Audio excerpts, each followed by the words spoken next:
Bertumbuh adalah sebuah pilihan. Sebagian besar orang menentang perubahan, khususnya bila perubahan itu memengaruhi mereka secara pribadi. Seperti yang dikatakan oleh penulis Leo Tolstoy, setiap orang ingin mengubah dunia, tetapi tidak seorang pun berpikir untuk mengubah diri sendiri. Yang ironis adalah bahwa perubahan itu tidak dapat dihindari.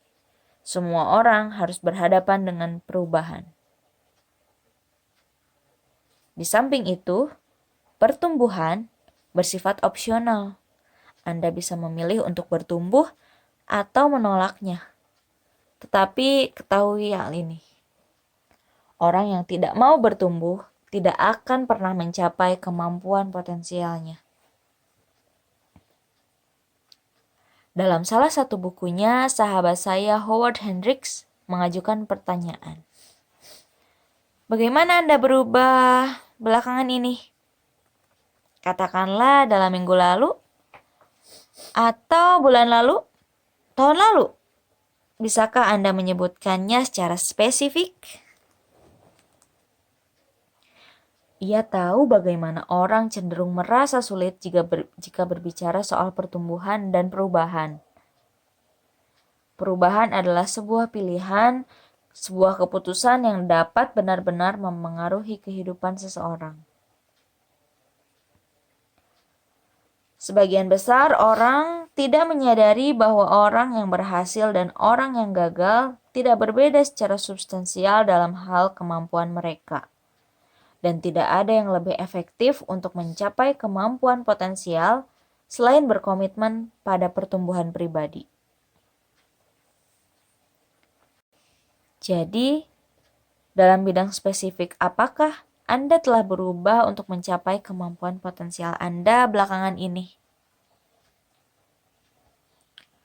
Ya, memang itu adalah sebuah pertanyaan yang sulit dijawab bagi sebagian besar orang.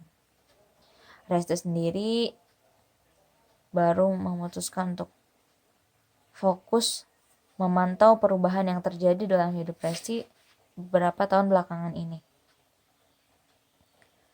Dan saat ini jika ada pertanyaan yang sama ditujukan pada Resti bisa menjawab dengan beberapa poin. Resti bisa bertumbuh secara semangat, bisa bertumbuh secara disiplin, karena kalau teman-teman tahu, Resti itu orang yang sangat tidak disiplin. Tapi Resti orang yang mau bertumbuh, Resti mau belajar, Resti mau memperbaiki diri untuk bisa jadi orang yang lebih disiplin. Akhirnya Resti merancang berbagai macam cara dan mengumpulkan berbagai macam sumber daya yang bisa Resti lakukan untuk bisa jadi orang yang lebih disiplin. Dan terbukti sekarang Resti bisa merasakan adanya perubahan dalam hidup Resti. Dari segi pertama, sholat jadi lebih tepat waktu. Kedua, lebih tahu prioritas tentang apa yang harus dikerjakan. Dan satu lagi adalah Resti tahu apa yang harus Resti lakukan esok pagi. Itu adalah sebuah kemajuan yang sangat besar dalam hidup Resti.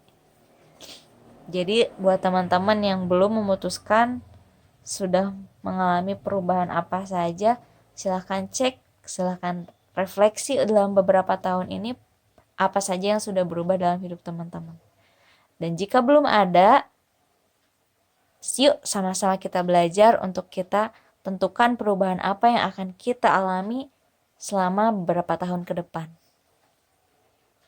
Buat teman-teman yang pengen lanjut baca dan dengar sharing dari Resti, jangan lupa subscribe dan nyalakan notifikasinya. Selamat malam.